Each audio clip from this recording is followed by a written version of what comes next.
Audio Jungle.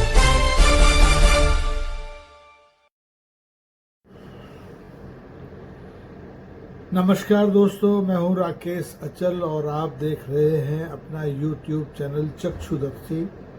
चक्षुदर्शी यानी जनता का mouthpiece. इसमें जनता के मन की बात होती है। दोस्तों, कभी कहा जाता था कि भारत दुनिया का नेतृत्व करेगा, विश्व गुरु बनेगा, सिरमौर बनेगा, सारी दुनिया भारत के आगे नतमस्तक होगी। लेकिन आज हो रहा है उल्टा। अमेरिका जैसा महाबली देश तो छोड़िए, थाईलैंड जैसा छोटा सा देश भी भारतीयों के लिए अपने वीज़ा और जो ग्रीन कार्ड के नियम हैं उनको सख्त करते जा रहे हैं। तो अब सवाल ये है कि क्या ये सामान्य प्रशासनिक बदलाव है या फिर भारत की गिरती हुई वैश्विक साख का संकेत है। मामला बहुत गंभीर है और इन दोनों खबरों से कि अमेरिका ने अपना जो ग्रीन कार्ड देने के नियम हैं उनमें सख्ती बरती है, संशोधन किया है। थाईलैंड ने भी अपने वीज़ा नियमों में तब्दीली की है। इससे लाखों की संख्या में भारतीय परेशान हैं, खासतौर पर वो भारतीय जिनके बच्चे अमेरिका में रोजगार के लिए H1B वीज़ा पर गए हुए हैं और ग्रीन कार्ड के इंतजार में हैं बरसों से, 6 साल, 7 साल, 8 साल, लेकिन उनका ग्रीन कार्ड नहीं बन रहा है। दोस्तों, अब अमेरिका ने अपने ग्रीन कार्ड नियमों में एक नया बदलाव कर दिया है और बदलाव ये है कि भारत समेत तमाम देशों में नागरिकों को, उन नागरिकों को जिनके पास H1B वीज़ा है, अमेरिका का अगर ग्रीन कार्ड चाहिए तो उन्हें सबसे पहले एडजस्ट ऑफ स्टेटस की सुविधा अगर चाहिए तो सबसे पहले अपने देश वापस आना पड़ेगा और यहाँ से ही उन्हें ग्रीन कार्ड के लिए आवेदन करना पड़ेगा। अब एक बार अगर आप अमेरिका से बाहर आ गए तो ये अमेरिका के ऊपर है कि वो दोबारा आपको वीज़ा दे, ग्रीन कार्ड दे या न दे। अब सवाल ये है कि अचानक ये सब तब्दीली अमेरिका ने क्यों की? क्या अमेरिका के ऊपर सचमुच अवैध आवर्जन का, अवैध प्रवास का बोझ बढ़ गया है या अमेरिका जानबूझकर भारतीयों को टारगेट पर ले रहा है? क्योंकि अमेरिका में बड़ी संख्या में हमारे IT प्रोफेशनल्स, इंजीनियर्स, डॉक्टर्स, शिक्षक ये रह रहे हैं H1B वीज़ा पर, दूसरे वीज़ाओं पर भी, और बरसों से ग्रीन कार्ड की प्रतीक्षा कर रहे हैं। बेचारों ने वहाँ संपत्तियाँ भी बना दी हैं अमेरिका में, उनके बच्चे भी पढ़ रहे हैं। अब अगर वो मान लीजिए वापस हिंदुस्तान आते हैं और यहाँ से ग्रीन कार्ड के लिए आवेदन करते हैं तो ये अमेरिका की मर्जी पर है कि वो वीज़ा रिन्यू करे, ग्रीन कार्ड दे न दे। और अगर नहीं देगा तो ऐसी स्थिति में इन लाखों लोगों का क्या होगा जो अमेरिका में फंसे हुए हैं।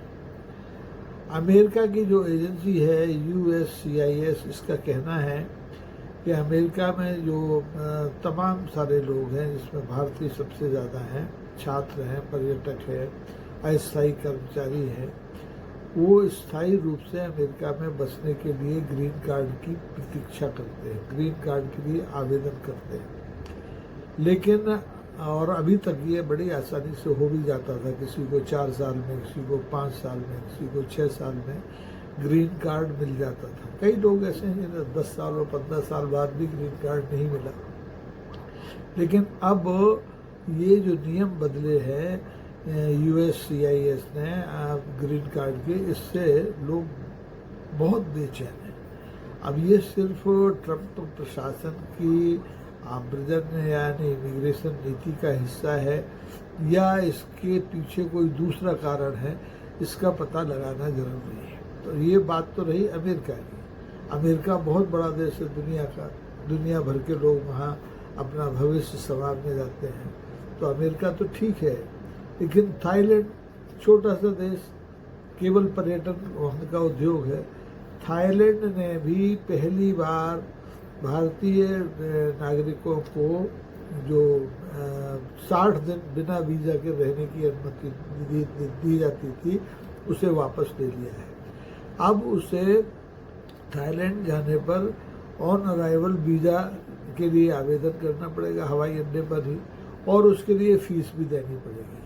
और जो वीज़ा भी मिलेगा आपको ऑन अराइवल, वो 60 दिन का नहीं मिलेगा, 15 दिन का मिलेगा। अब ऐसा क्यों हुआ? थाईलैंड के ऊपर ऐसा क्या संकट आ गया कि उसने भारतीयों को टारगेट पर रख दिया? उनको जो 60 दिन की छूट दे रखी थी वो वापस ले दी, जबकि भारतीय पर्यटक बड़ी संख्या में थाईलैंड जाते हैं और थाईलैंड की अर्थव्यवस्था में मदद करते हैं। लेकिन थाईलैंड ने ये निर्णय लिया, भारी मन से लिया, ज़रूरत से लिया, ये थाईलैंड जाने। लेकिन आज भी थाईलैंड ने जो सुविधा भारत से छीनी है, वो सुविधा अमेरिका को, ब्रिटेन को, जापान को और तमाम सारे यूरोपीय देशों को आज बरकरार रखी है, लेकिन भारत से सुविधा छीन ली है। तो क्या भारत उस सूची से बाहर हो गया है जिन्हें विश्व स्तरीय माना जाता था, जिन्हें विश्व गुरु के समकक्ष माना जाता था? अब आप कहेंगे कि ये तो अमेरिका का और थाईलैंड का आंतरिक मामला है, इसमें आप सवाल करने वाले कौन होते हैं? लेकिन जब आप विश्व गुरु बनने का, होने का दावा करते हैं और दुनिया धीरे धीरे भारतीयों के लिए जो प्रवेश के दरवाजे हैं उन्हें छोटा करती जा रही है, तो ये सवाल करना लाजमी है कि आखिर हो क्या रहा है? हम विश्व गुरु बन रहे हैं या हमारी जो हैसियत है लगातार नीचे जा रही है? और क्यों जा रही है, इसके बारे में कहीं कोई चर्चा नहीं होती, न राजनीतिक मंचों पर होती है, न संसद में होती है, न संसद के बाहर होती है। तो कुल मिलाकर के समस्या ये है कि ये क्या अवैध प्रवास का मामला है या जो वीज़ा के नियम हैं उनके दुरुपयोग का मामला है, और भारतीय इरादतन या आदतन ऐसा करने लगे हैं, इसलिए अमेरिका को और थाईलैंड जैसे छोटे देशों को भी भारतीयों के बारे में नए सिरे से सोचना पड़ रहा है। अब सवाल ये भी उठता है कि क्या ये भारतीय जो पासपोर्ट है उसकी ताकत कम होने का संकेत तो नहीं है? क्योंकि अभी दुनिया में कुछ ही देश हैं जिनके पासपोर्टों को बहुत ताकतवर माना जाता है, और 198 देशों की फहरिस्त में से ज़्यादातर देशों में पासपोर्टों का सम्मान होता है। उनके लिए वीज़ा के नियम, उनके लिए प्रावधान के, इमिग्रेशन के नियम बड़े आसान रखे गए हैं। लेकिन भारत धीरे धीरे ऐसी सूची से बाहर आता जा रहा है। तो दोस्तों, सवाल ये है कि क्या भारत सरकार को, भारत के प्रधानमंत्री को, भारत के विदेश मंत्री को इन देशों से इस मुद्दे पर, ग्रीन कार्ड के मुद्दे पर या वीज़ा ऑन अराइवल वाला जो नया नियम थाईलैंड ने लागू किया है, इस पर बात नहीं करनी चाहिए? ज़रूर करनी चाहिए। इस समय संयोग से यूएस के विदेश मंत्री मार्को रूबियो हिंदुस्तान में हैं। सरकार चाहे तो उनसे इस मुद्दे पर बात कर सकती है। प्रधानमंत्री ने उन्हें अपने साथ शायद बातचीत के लिए बुलाया भी हो, विदेश मंत्री तो मिले ही है, लेकिन प्रधानमंत्री को मार्को रूबियो ने अमेरिका आने का निमंत्रण दिया है। तो सवाल ये है कि क्या हमें व्हाइट हाउस के निमंत्रण की ज़्यादा चिंता है या अपने भारतीयों की ज़्यादा चिंता है, उनके सम्मान की ज़्यादा चिंता है? हमें निमंत्रण नहीं चाहिए, हमें अपने मित्र देशों की केवल कूटनीतिक मुस्कान नहीं चाहिए, हमें चाहिए सम्मान। हमारे पासपोर्ट का सम्मान होना चाहिए, भारतीय नागरिकों का सम्मान होना चाहिए, और उन्हें जो सुविधा अभी तक दुनिया के तमाम देशों में मिलती रही है वो सुविधा बहाल होना चाहिए। उसमें छीना झपटी नहीं होना चाहिए, कतर व्यंग नहीं होना चाहिए। लेकिन ये करेगा कौन? ये काम हमारी सरकार का है, और हमारी सरकार इस दिशा में क्या कर रही है किसी को पता नहीं है। कारण ये है कि सरकार प्रश्न करने नहीं देती। अगर आप प्रश्न कर लें तो जवाब नहीं देती। उल्टे ये हो सकता है कि वो आपको प्रश्न करने पर देशद्रोही मान ले, अर्बन नक्सल मान ले।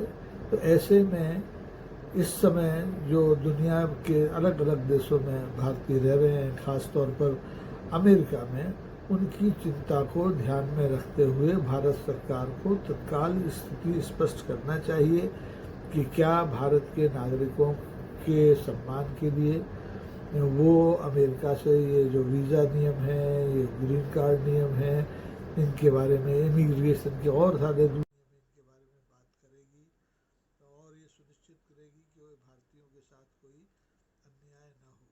क्या वो थाईलैंड सरकार से बात करेगी कि वो जो पुरानी व्यवस्था है उसको बहाल रहने दे, यानी कि भारतीयों को 60 दिनों तक थाईलैंड में बिना वीज़ा के रहने दे। अब खबरें तो ये है कि थाईलैंड सरकार को ये लगता है कि भारतीय यहाँ पर जो 60 दिन बिना वीज़ा के आके रहते हैं वो तमाम तरह के अवैध कारोबारों में लिप्त हो जाते हैं। नशे का कारोबार है, ये जो कौन सा ह्यूमन ट्रैफिकिंग का कारोबार है, इसमें शामिल हो जाते हैं, इसलिए ये सख्ती की। हकीकत क्या है ये तो हम नहीं जानते, भगवान ही जानता होगा, या भारत की सरकार, अमेरिका की सरकार और थाईलैंड की सरकार जानती होगी। लेकिन हम जानना चाहते हैं कि हकीकत सरकार बताए। इस महत्वपूर्ण और संवेदनशील मुद्दे के बारे में आप क्या सोचते हैं, आपकी क्या राय है? आपको क्या लगता है कि क्या विश्वगुरु भारत की हैसियत लगातार कम हो रही है? इसके लिए जिम्मेदार कौन है? इसके लिए क्या कदम उठाए जाना चाहिए? आइए और कमेंट बॉक्स में लिखिए ताकि आपकी बात भी सरकार के कानों तक पहुंच सके। मुझे उम्मीद है कि आज का ये वीडियो आपको पसंद आएगा और आप इसको अगर महत्वपूर्ण मानते हैं तो इसे अपने मित्रों में शेयर करें, लाइक करें और सबसे महत्वपूर्ण चीज़ है कि आप चक्षुदर्शी को सब्सक्राइब कर लें, इसके मेंबर बन जाएं और इसे और ताकत देना चाहते हैं तो सुपर थैंक्स, सुपर चैट्स, इस तरीके के जो साधन हैं जो YouTube ने आपको दे रखे हैं उसके ज़रिए भी आर्थिक मदद आप इस चैनल की कर सकते हैं। आज के लिए बस इतना ही। देखते रहिए चक्षुदर्शी, फिर मिलेंगे नए किसी विषय के साथ। नमस्कार, जय हिंद।